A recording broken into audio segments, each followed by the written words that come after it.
तीर्थों में जाने का फल कब प्राप्त होता है? लोग कहते हैं तीर्थों में जाने से सारे पाप कर्म नष्ट हो जाते हैं। एक बार तीर्थ करके आया जाए या जरूर जाना चाहिए। गंगा जी स्नान करने से सारे पाप कर्म नष्ट हो जाते हैं, तर जाते हैं लोग। कम से कम एक बार गंगा स्नान करके तो जरूर आना चाहिए, और अधिक से अधिक जितनी बार हो जाए उतनी बार अच्छा। बात बिल्कुल सही है। जब अस्थियां गंगा जी में प्रवाहित करने से जीव तर जाता है तो जिंदा की तो बात ही कुछ और अधिक होगी। परंतु कब होगी? कब वो गंगा स्नान या तीर्थ स्थान या भ्रमण आदि करने से सकल फल मिलता है या मिलेगा, जिसकी हमें अभिलाषा है, चाहत है, हमारी आवश्यकता है। इसको समझने के लिए मैं आपसे एक कहानी कहता हूं, उसे ध्यान से सुनें।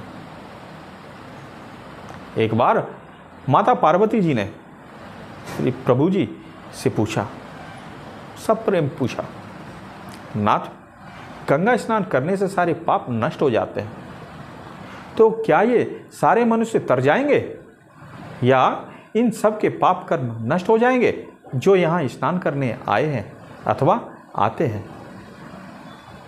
प्रभु मुस्कुराकर कहते हैं, नहीं, कदापि नहीं, ऐसा नहीं होगा।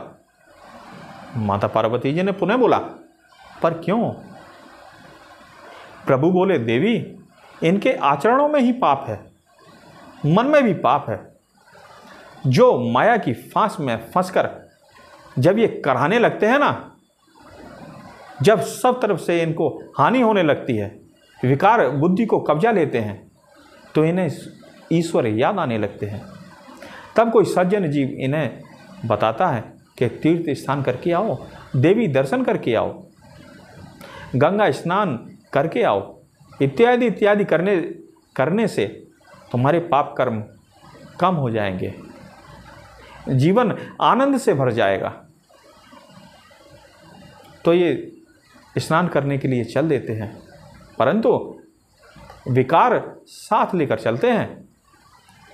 इसलिए ऐसे मनुष्य कितने भी तीर्थ अथवा कितने भी स्नान क्यों न कर लें, दुखों से पाला नहीं छूटेगा, बल्कि और दुखी हो जाएंगे।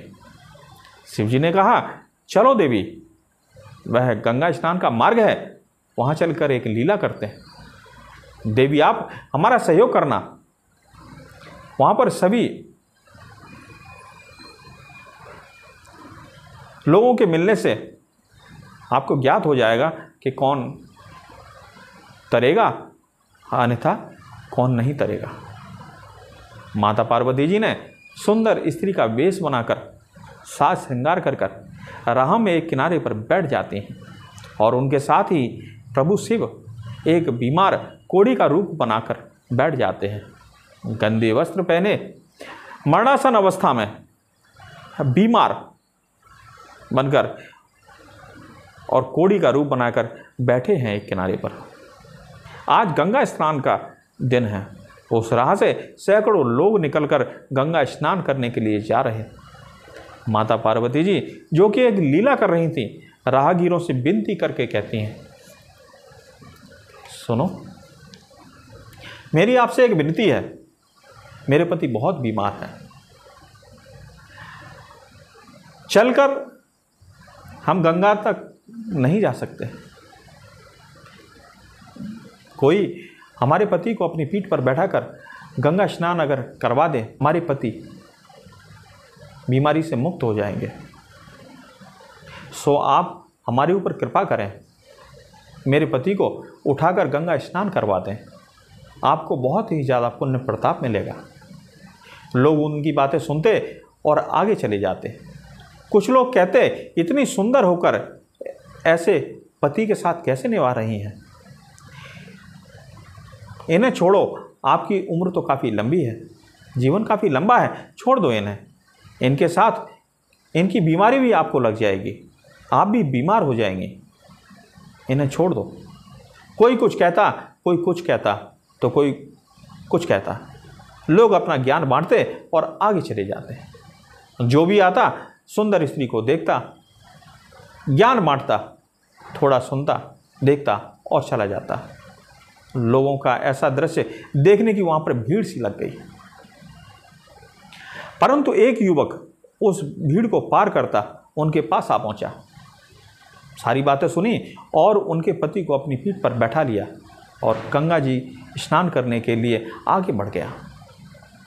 कोढ़ी मनुष्य का रूप धारण किए जो प्रभु लीला कर रहे थे, उन्होंने उससे बोला, हे नवयुवक, तुम्हें भी यह कोढ़ लग जाएगा। मैं बीमार हूं, मेरे को क्यों उठा लिया, मेरे को वहीं पड़ा रहने देते। भाई युवक बोला, मैं गंगा स्नान के लिए जा रहा हूं, आपकी सहायता के लिए मैं यहाँ आया हूं। अगर आपकी सहायता नहीं करूंगा तो ऐसा स्नान करने से मेरे को क्या फ़ायदा। रही बात तुम्हारी बीमारी की, तो माँ गंगा जब तुम्हें स्वास्थ्य प्रदान कर सकती हैं तो मुझे क्यों नहीं, अर्थात आपका कोढ़ मुझे कदापि नहीं लगेगा। गंगा तट तक ऐसे ही बातें करते करते वो लोग पहुंच गए। सुंदर स्त्री रूप धारणी माँ ने कहा, आपने यहाँ तक सहायता की है तो थोड़ी कृपा और करें, आप ही इन्हें गंगा जी में डुबकी लगवा दें। डुबकी लगते के साथ ही इनके सारे रोग, सारे कष्ट दूर हो जाएंगे और मेरा भला होगा। युवक ने तो, जो उन्हें पहले ही अपनी पीठ पर बैठा लिए हुए था, कह रहा माँ जरूर होगा। तो उन्होंने जैसे ही उनको लेकर एक डुबकी लगाई तो माँ पार्वती सहित प्रभु शिव जी को अंदर खड़ा पाया। युवक अचंभित होकर ऊपर देखता है, वहाँ कुछ भी नहीं। सोचा वैसे ही कुछ भ्रम होगा, वहम होगा, अक्सर ऐसा होता है।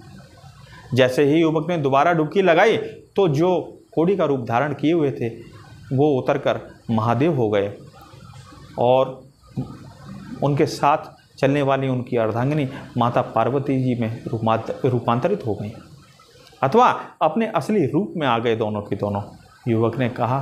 युवक से उन्होंने कहा, जो आपको चाहिए वह सब वरदान आपको मिलेंगे, जो आपको चाहिए वो सब मिलेगा, ऐसा हम दोनों आपको आशीर्वाद देते हैं।